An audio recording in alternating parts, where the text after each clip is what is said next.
Hello everyone, welcome back. आज की इस वीडियो में हम लोग equivalent circuit of three phase induction Motors के बारे में डिस्कशन करेंगे। देखिए, कायदे से जो सीक्वेंस है आपके सिलेबस के अकॉर्डिंग उसमें से टॉर्क होना चाहिए, बट टॉर्क का जो रेलिवेंस है, टॉर्क इक्वेशन का जो रेलिवेंस है वो आपका इक्विवेलेंट सर्किट के बाद अगर यदि समझा जाए तो बहुत अच्छे तरीके से समझा जाएगा। इसीलिए मैंने ये जो टॉपिक है equivalent circuit of three phase induction motor, इसको पहले लिया, उसके बाद हम लोग टॉर्क पे चर्चा करेंगे। ठीक, तो ये जो इक्विवेलेंट सर्किट है ये ज़रूरी क्यों है हम लोगों को पढ़ना? तो उसका जवाब ये है कि ये ज़रूरी इसीलिए है क्योंकि किसी भी मोटर को अगर यदि बाहर से आप देखोगे तो उसमें बहुत सारे कॉम्प्लेक्स चीज़ सब लगे होते हैं। ठीक है, स्टेटर हो गया, वाइंडिंग हो गया। ठीक, तो बाहरी स्ट्रक्चर को देख करके हम लोग कभी भी ये नहीं कह सकते ना कि उसका परफॉर्मेंस कैसा होगा। जैसे एक कहावत नहीं अंग्रेजी में कि नेवर जज a book by its cover, तो वैसा है एक मोटर के साथ में भी। तो मोटर को बाहर रूप से हम लोग देख करके नहीं बता सकते कि इसका परफॉर्मेंस क्राइटेरिया क्या क्या हो सकता है। और आमतौर पे परफॉर्मेंस क्राइटेरिया जो है वो कहीं ना कहीं टॉर्क पे और उसकी एफिशिएंसी पे डिपेंड करता है। ठीक है, तो उसके लिए हम लोगों को इक्विवेलेंट सर्किट के बारे में जानकारी होना ज़रूरी है। ठीक है, तो आज उसी के बारे में चर्चा करते हैं।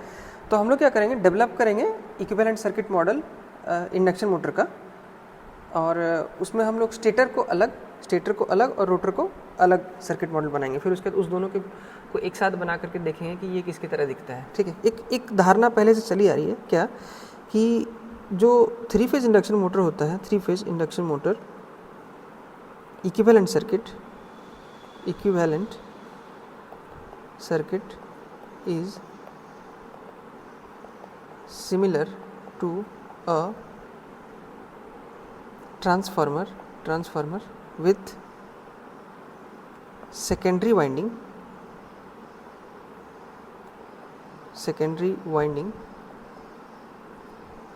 Short circuited. वीडियो स्टार्ट करने से पहले मैं जो थोड़ा बहुत ज्ञान देता हूँ उसको प्लीज़ ध्यान से सुना कीजिएगा। ठीक है, क्योंकि मैं बहुत सारी बात है जो लिखता नहीं हूँ लेकिन बोल देता हूँ, जो कि आपके काफ़ी काम आ सकती है। तो उसको ध्यान से सुनिएगा और दिमाग में रखने का प्रयास कीजिएगा। ठीक, तो ये ऐसा क्यों है? क्योंकि देखिए, एक ट्रांसफार्मर में भी Faraday's law of electromagnetic induction होता है ना, और एक इंडक्शन मोटर में, थ्री फेज इंडक्शन मोटर में भी ये चीज़ होता है। ठीक है, और चूँकि दोनों का जो बेसिक प्रिंसिपल है वो म्यूचुअल इंडक्शन ही है, तो इसीलिए जो इक्विवेलेंट सर्किट है, अगर हमने ट्रांसफार्मर पढ़ा है, जो कि पढ़ाई होगा, तो हम लोगों को थ्री फेज इंडक्शन मोटर का इक्विवेलेंट सर्किट ड्रॉ करने में उतना ज़्यादा तकलीफ नहीं होगा। ठीक है, तो अब इस चीज़ को साइड रखते हैं, आगे बढ़ते हैं इक्विवेलेंट सर्किट के बारे में। ठीक है, तो ये इसको मिटा देते हैं। अब देखिए, सबसे पहले हम लोग डेवलप करते हैं क्या, stator circuit model. Stator circuit को मैं शॉर्ट में लिखता हूँ CKT। ठीक है, circuit model, stator circuit model. Sorry, this is spelling में मिस्टेक है, ये होगा स्टेटर।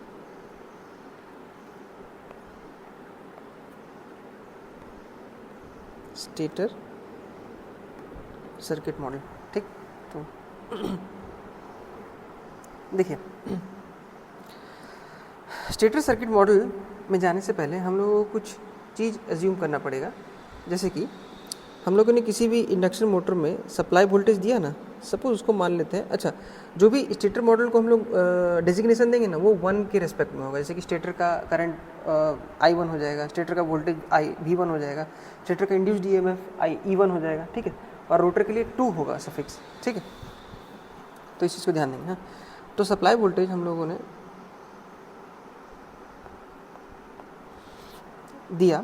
अब इसको आप ऐसे समझ सकते हो कि जो स्टेटर वाइंडिंग है मोटर का, वो आपका ट्रांसफार्मर का प्राइमरी वाइंडिंग हो गया। ठीक है, और जो रोटर वाइंडिंग है वो ट्रांसफार्मर का सेकेंडरी वाइंडिंग के जैसा है। ठीक, तो हम लोग यहाँ से उस मॉडल को ड्रॉ कर सकते हैं कि उस पर्टिकुलर वाइंडिंग का अपना रेजिस्टेंस होगा और अपना रिएक्टेंस होगा। ठीक है, उसके बाद फिर वो जो कोर है जिसको हम लोग स्टेटर का कोर कहते हैं, उसमें उस कोर का अपना कुछ रिएक्टेंस होगा और अपना कुछ रेजिस्टेंस होगा, ठीक है। और उसके बाद वो अपने आप को मैग्नेटाइज करके वहाँ से एक इंड्यूस्ड ईएमएफ को क्रिएट करेगा, ठीक है। तो ये जो सर्किट आप लोगों को दिख रहा है ये एकदम सिमिलर है ना ट्रांसफार्मर के, जहाँ पे ये हो गया आरसी, ये हो गया एक्सएम, और यहाँ से जो करंट बहने वाला हो गया आईसी, ये हो जाएगा आई म्यू, और ये जो हो जाएगा नो लोड का करंट आई नॉट, ठीक है। ये हो जाएगा x1, ये हो जाएगा R1, और ये सप्लाई जो वोल्टेज हो जाएगा वो आपका V1 हो जाएगा, ठीक। तो यहाँ पे थोड़ा मैं लिख देता हूँ। तो V1 क्या है, सप्लाई वोल्टेज, ठीक। ये पर फेज बेसिस पे, ठीक है, मतलब एक फेज़ का मैं ड्रॉ कर रहा हूँ, बाकी 3 फेज़ का तो सेम ही हो जाएगा, अंतर क्या होगा। R1 हो जाएगा वाइंडिंग रेजिस्टेंस,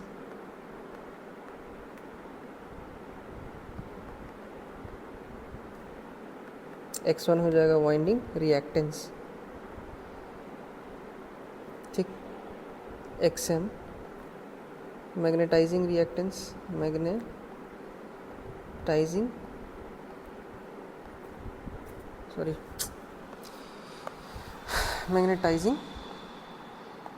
रिएक्टेंस। RC हो जाएगा core resistance,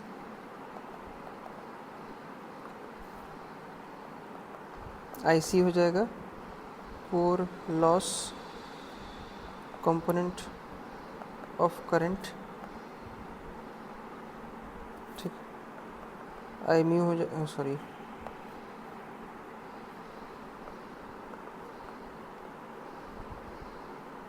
magnetising component of current, ठीक है।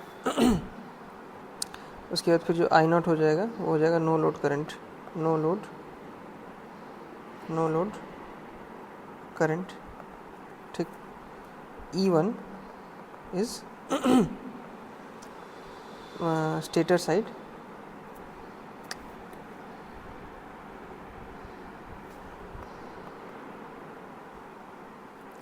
साइड, इंड्यूस्ड ईएमएफ,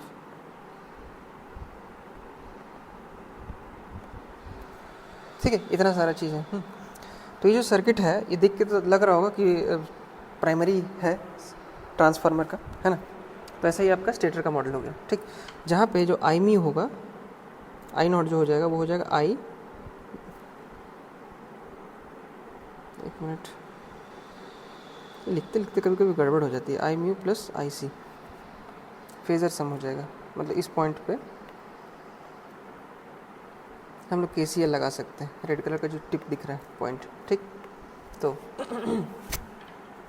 ये आ गया आपका स्टेटर का सर्किट मॉडल, ठीक है। सिमिलरली इसी तरीके से हम लोग रोटर का सर्किट मॉडल को भी डेवलप कर सकते हैं, कर लेते हैं। देखिए अब रोटर का जो, एक मिनट, कैसा है यार, सॉरी,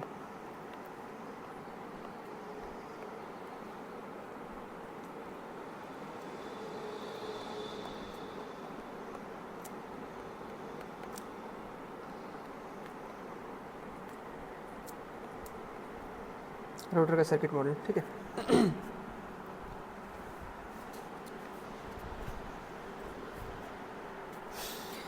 जैसे हम लोग स्टेटर के लिए डेवलप किए सेम तरीके से हम लोग रोटर के लिए भी डेवलप कर सकते हैं। तो उसका जो सर्किट मॉडल होगा, चूँकि हम लोग यहाँ पे लिखे हैं साफ साफ, देखिए एक चीज़ कि secondary winding is short circuited, तो इसका मतलब है जो रोटर होगा उसका जो सेकेंडरी वाइंड, मतलब रोटर सेकेंडरी वाइंडिंग हो गया ट्रांसफार्मर के रिस्पेक्ट में, तो उसका जो सेकेंडरी वाइंडिंग है वो शॉर्ट सर्किटेड होता ही है।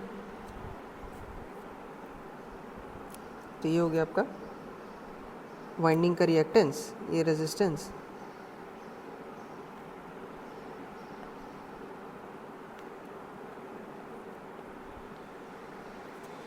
यहाँ पे इसका आ गया, ये हो जाएगा E2 डैश, यहाँ पे I2 डैश। डैश का क्या सिग्निफिकेंस मैं बताऊंगा। ये हो जाएगा X2 डैश और ये हो जाएगा R2, ठीक है। ये हो गया रोटर के सर्किट का इक्विवेलेंट, जहाँ पे अपने लोग के पास E2 डैश जो है वो है सेकेंडरी साइड या फिर rotor side induced EMF in running condition. ये जो लिख रहा हूँ बात, इसको समझाऊंगा। पहले लिख लेता हूँ। I2 dash rotor side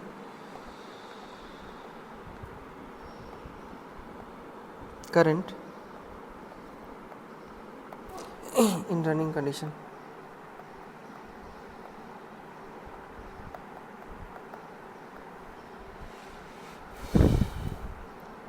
X2 dash rotor reactance और R2 हो जाएगा रोटर रेजिस्टेंस।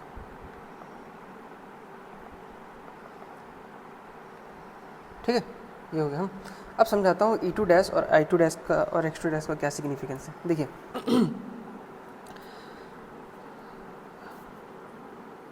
हम लोगों ने रोटर का फ्रीक्वेंसी और स्टेटर का फ्रीक्वेंसी के बारे में चर्चा किया था ना। ठीक है, देखिए क्या होता है कि हम लोगों ने ये जो रोटर सर्किट मॉडल और जो स्टेटर सर्किट जो मॉडल है वो डेवलप किया है, वो किसके बेसिस पे किया है? वो आपका ट्रांसफार्मर के इक्विवेलेंट सर्किट के बेसिस पे किया है। तो इसका मतलब है जो फेनोमेना वहाँ पे हो रहा है, इंडक्शन फेनोमेना, जिसके कारण जो ईएमएफ इंड्यूस्ड हो रहा है, चाहे वो प्राइमरी साइड हो चाहे वो सेकेंडरी साइड हो, ठीक, तो वो अगर मान लेते प्राइमरी साइड का बात करेंगे तो प्राइमरी साइड का जो ईएमएफ का जो इक्वेशन हो जाएगा तो वो क्या था? 4.44 F1 या फिर F1 फाई, वहाँ पे था n नंबर ऑफ टर्न्स था और यहाँ पे t हो जाएगा टर्न्स। ठीक, और साथ में यहाँ पे एक एडिशनल फीचर ऐड हो जाता है KC और KD। ठीक, तो अब ये था ईएमएफ इक्वेशन ट्रांसफार्मर का, और सेम ईएमएफ इक्वेशन हम लोग इंडक्शन मोटर के लिए भी इस्तेमाल कर सकते हैं, बस खाली यहाँ पे KC और KD एक्स्ट्रा जुड़ जा रहा है क्योंकि कुछ वाइंडिंग का पिच फैक्टर और डिस्ट्रीब्यूशन फैक्टर होता है। ठीक है, सिमिलरली ये जो E2 है वो भी तो ऐसा ही होगा ना। जब E1 इंड्यूस्ड ईएमएफ है तो E2 भी तो इंड्यूस्ड ईएमएफ ही है। तो ये क्या हो जाएगा? रोटर का FR फाई, ये हो जाएगा T KC and this is KD। ठीक है, ठीक। अब अगर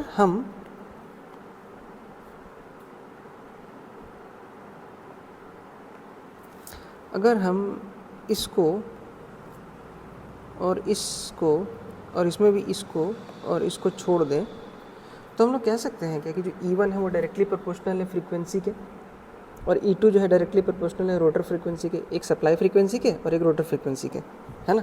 ठीक है, तो जो समझाने का प्रयास कर रहा हूँ उसको समझने का प्रयास कीजिएगा। ठीक, तो यहाँ पे अगर हम कहें कि E2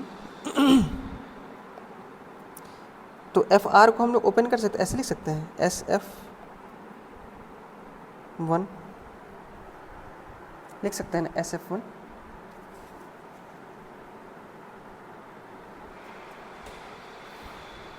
ठीक, तो अच्छा एक काम करते हैं, इसको थोड़ा सा और ओपन तरीके से लिखते हैं, ऐसे लिख सकते हैं। ठीक, ऐसे लिखा जा सकता है 4.44 फाई T KC KD। ठीक, अब अगर यदि हम लोग ये जो T KC KD 4.44 है इस सबको हटा दें तो हम इसको ऐसे देख सकते हैं E2 is equal to SE1, क्योंकि यहाँ पे ये जो पार्ट है यहाँ से लेके ये और यहाँ से लेके ये, कलर अलग कर देता हूँ, यहाँ से लेकर के ये और यहाँ से लेके ये, क्या वो इसके सिमिलर नहीं है ना। इसीलिए हम लोग यहाँ से क्या लिख सकते हैं, ये वाली चीज़ कि E2 बराबर SE1। ठीक है, अब इसी को हम लोग कहते हैं E2 डैश।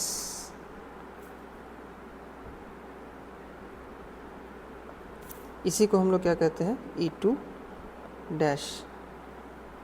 ठीक है, E2 डैश इसी को हम लोग कहते हैं। E2 डैश क्या होगा? SE1 के बराबर हो जाएगा। ठीक है ना।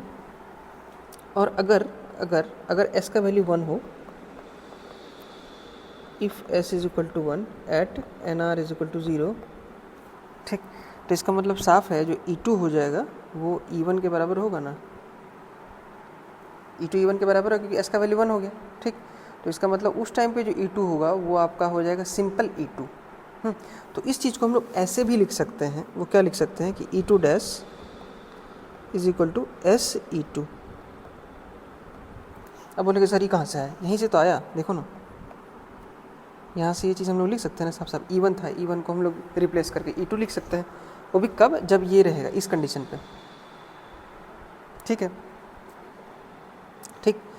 तो ये हो गया E2 डैश का सिग्निफिकेंट, मतलब E2 डैश जो है rotor side induced EMF in running condition, तो ये रनिंग कंडीशन का बात कर रहा है ना। और जब ये रनिंग कंडीशन का मतलब S का वैल्यू जो है वो रनिंग कंडीशन पे, ठीक है, क्योंकि अगर यदि हम लोग स्टार्टिंग का बात करें, स्टार्टिंग पे तो सीधा ये हो जाएगा, इसके बराबर हो जाएगा, है ना, ये स्टार्टिंग है, एट स्टार्टिंग।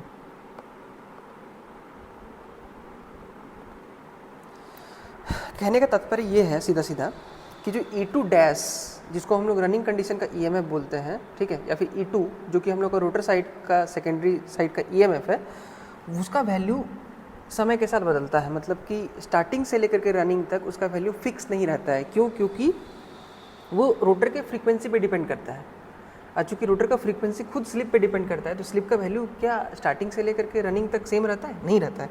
इसीलिए ये रिलेशन आया, और ये रिलेशन काफ़ी इंपॉर्टेंट है आप लोगों के एग्ज़ाम पॉइंट ऑफ व्यू से, तो इसको प्लीज़ अपने हेड में ड्रिल कर लीजिएगा, ठीक है। आगे अब जो X2 है, ठीक है, X2 की मैं बात कर रहा था, X2 डैश की बात करो ना, तो ये रोटर साइड का रिएक्टेंस है। तो हम लोग को क्या पता है कि जो रिएक्टेंस होता है आमतौर पे वो क्या होता है, 2πfl होता है ना। रिएक्टेंस जो होता है X2 क्यों बोल रहे हैं, X जो होता है वो क्या होता है 2πfl होता है ना। तो वो फ्रीक्वेंसी पे डिपेंड कर रहा है ना। अगर फ्रीक्वेंसी पे डिपेंड कर रहा है तो इसका मतलब रोटर साइड में जो रिएक्टेंस है वो भी तो आपका रिएक्टेंस ही है ना। बस बात ये है कि वो रोटर साइड का रिएक्टेंस है, तो इसका मतलब रोटर साइड के पैरामीटर्स पे डिपेंड करेगा ना, ठीक है। तो इसका मतलब ये साफ साफ है कि अगर यदि हम लोग इसको ओपन करेंगे टू SF1 बोल लेते हैं तो ये साफ हो जाएगा X2 डैश। अच्छा हाँ, एक और चीज़, ये जो इंडक्टेंस है, क्योंकि हम लोग जो वाइंडिंग इस्तेमाल करते हैं वो सेम वाइंडिंग इस्तेमाल करते हैं ना। मतलब अगर जैसे स्टेटर में हम लोग कॉपर का वाइंडिंग इस्तेमाल किए हैं तो रोटर में भी तो कॉपर का वाइंडिंग इस्तेमाल करेंगे, तो दोनों साइड का जो रिएक्टेंस का वैल्यू होगा वो तो सेम ही रहेगा ना, इसीलिए उसको L ही लिखा रहा हूँ, ठीक। तो इसका मतलब है यहाँ से यहाँ तक और यहाँ से यहाँ तक कि X1 हो जाएगा, SX1 लिख सकते हैं ना, ठीक है। और इसी कंडीशन के बेसिस पे इसी चीज़ का इस्तेमाल करके मैं यहाँ पे लिख देता हूँ X1 is equal to 2πf1 × L। अब इसी चीज़ का इस्तेमाल करके, इस पर्टिकुलर चीज़ का इस्तेमाल करके हम लोग ऐसे देख सकते हैं X2 dash is equal to SX2। हो गया ना, हो जाएगा ना, हो जाएगा, ठीक। तो ये वाला जो भी कंडीशन है ये भी काफ़ी इंपॉर्टेंट है इस कॉन्टेक्स्ट में, ठीक। X2 dash is equal to S times X2, ठीक। तो ये जो X2 है ये आपका कौन सा है, स्टार्टिंग कंडीशन का, स्टार्टिंग, और ये हो जाएगा रनिंग का। यहाँ पे भी ये जो हो जाएगा वो आपका हो जाएगा स्टार्टिंग,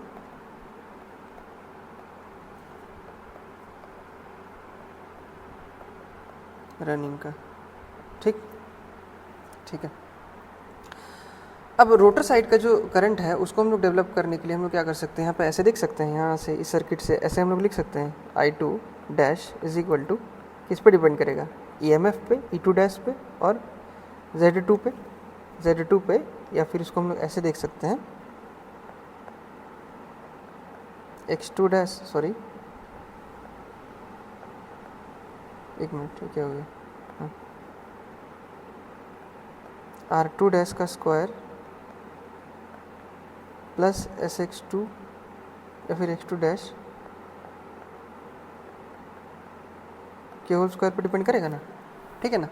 जब ये ऐसा है तो इसका मतलब साफ है कि हम लोग उसको भी I2 डैश लिख सकते हैं, क्योंकि उसमें भी तो चेंज आएगा ना। इसको मैं थोड़ा सा अच्छे तरीके से यहाँ पे लिख देता हूँ,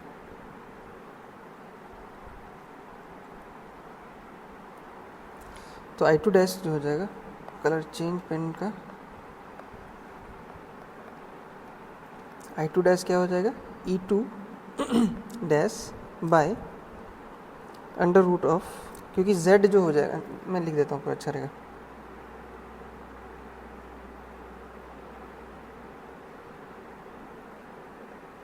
z2, ठीक है, और यहाँ पे z2 क्या हो जाएगा, under root of r2 square plus x2 dash का होल स्क्वायर, ठीक है। थोड़ा सा और उसको ओपन अप करके लिख सकता हूँ, I two dash is equal to E two dash by under root r2 square plus, इसको ऐसे लिख सकता हूँ x2 का होल स्क्वायर, क्योंकि डिपेंड कर रहा है ना, और यहाँ पे e2 को भी लिख सकता हूँ,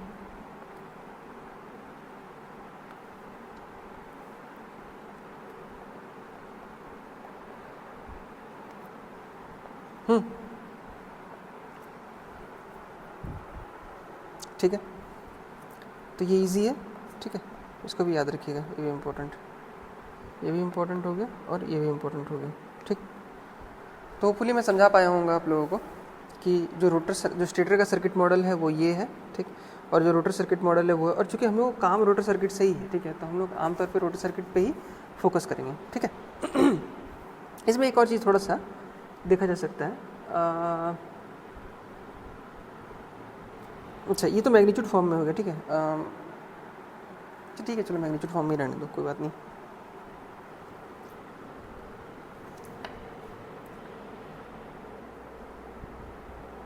ठीक है, थोड़ा सा और इसको एक्सटेंड कर देता हूँ, देखो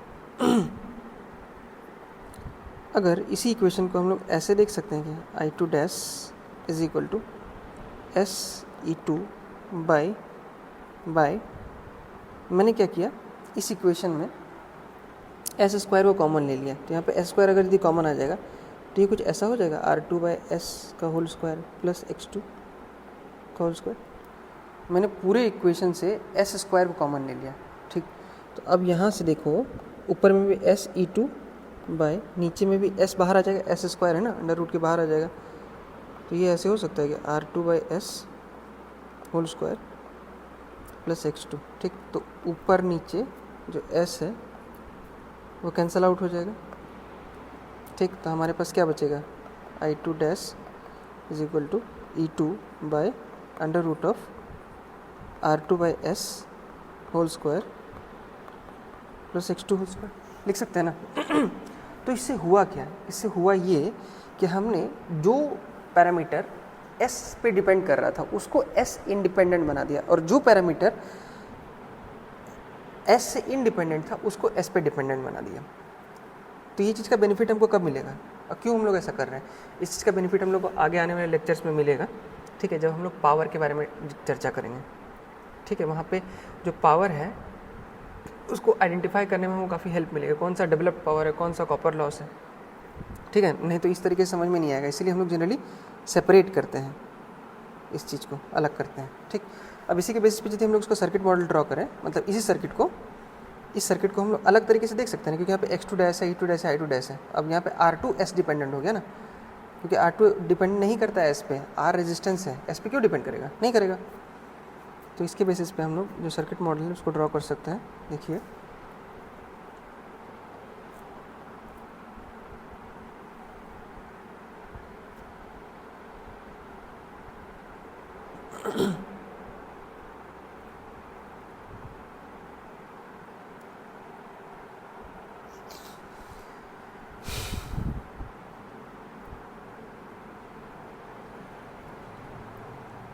ये हो गया x2 और ये हो गया r2 बाई एस, ये हो जाएगा i2 और ये हो जाएगा e2।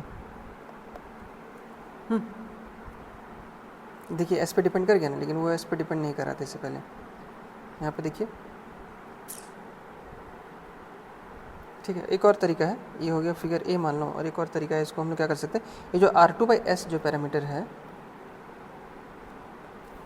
ये जो r2 बाई एस है, इसको हम लोग फर्दर और तोड़ सकते हैं, कैसे, ऐसे,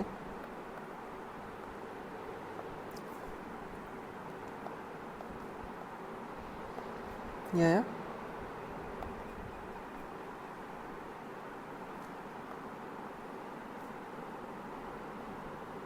ये हो जाएगा r2 1 minus S by S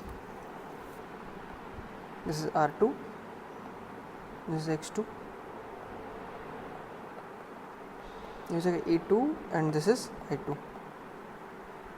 ठीक है। ये जो रजिस्टर है ये शो कर रहा है आपका कॉपर लॉस रजिस्टर, एंड ये वाला जो है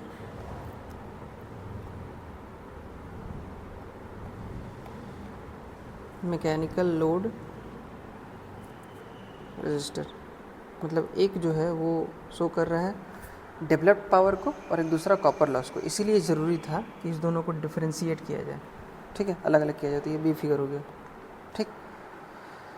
तो एक कंडीशन में हम लोगों ने सिर्फ R2/S लिखा। और वैसे भी एक चीज़ देख सकते हो कि अगर मान लीजिए इस दोनों R2 को आप जोड़ोगे, एक R2 प्लस इसको जोड़ोगे ऐसे R2/1 -S इंटू S हो जाएगा ना। तो इसको जब सॉल्व करोगे तो आपको अल्टीमेटली R2/S ही मिलेगा, है ना। तो इसीलिए मैं इस सर्किट चाहे ऐसा लिखूं चाहे ऐसा लिखूं, दोनों बात बराबर है, ठीक है। तो ये चीज़ है आपका इक्विवेलेंट सर्किट से रिलेटेड पॉइंट, ठीक है।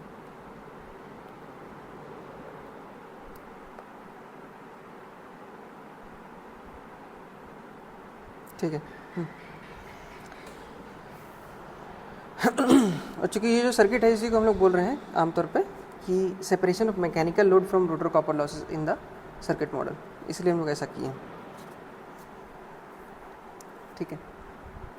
अब इसके बाद जो है हम लोग इसका कंप्लीट सर्किट मॉडल भी देख सकते हैं, लेकिन हालांकि उसका उतना नीड नहीं है क्योंकि हमको आमतौर पे काम सिर्फ इसी सर्किट से है, इस वाले सर्किट से, रोटर सर्किट से, ये वाला या नहीं तो ये वाला या नहीं तो ये वाला, इस तीनों में से हमको ये काम है, ठीक है। तो ऐसे ड्रॉ कर सकते हैं, कोई बात नहीं है।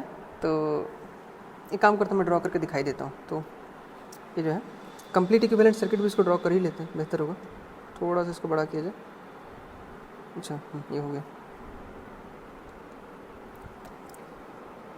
तो कंप्लीट, क्योंकि जो मोटर है वो आपका स्टेटर और रोटर दोनों से मिल के बना है ना, तो उस चीज़ को ड्रॉ कर लेना चाहिए। Complete equivalent circuit of induction motor IM।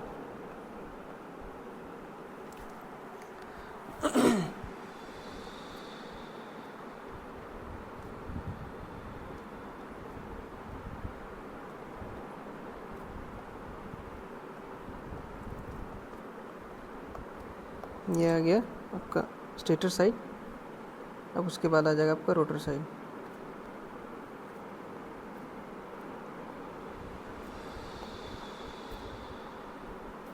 ये जो साइन है वो शो कर रहा है आपका वेरिएबल रेजिस्टेंस का वैल्यू, क्योंकि लोड तो वेरिएबल है ना। अगर लोड वेरिएबल है तो इसका मतलब उससे एसोसिएटेड जो रेजिस्टेंस का वैल्यू वो भी तो वेरिएबल ही होगा। दिस इज R2 डैश, ये हो जाएगा X2 डैश, यहाँ से हो जाएगा E2 डैश, ठीक। ये हो जाएगा X0, ये सॉरी X0 नहीं XM, अरे यार एक मिनट, राइटिंग कभी कभी गड़बड़ हो जाता है, आराम से। XM, this is RC, this is IC, this is I mu, this is I0, this is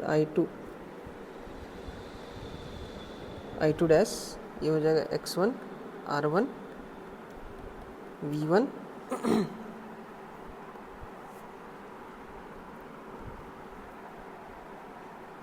ठीक है। तो ये आपका कंप्लीट इक्विवेलेंट सर्किट, जिसमें हम लोगों ने स्टेटर साइड और रोटर साइड दोनों को जोड़ करके रखा है, ये हो गया आपका कंप्लीट सर्किट, ठीक है। तो इस वीडियो में इतना ही हम लोग डिस्कस करेंगे, क्योंकि वीडियो का लेंथ भी तो थोड़ा देखना पड़ेगा ना, नहीं तो फिर आप लोगों का इंटरेस्ट गायब हो जाएगा, फिर उबासी आने लगेगी। इसलिए बेहतर होगा कि मैं वीडियो का लेंथ को थोड़ा सा जुडिशियसली डिसाइड करूँ कि कितना होना चाहिए। एक्चुअली मैं थोड़ा सा इसको अच्छे से लिख देता हूँ।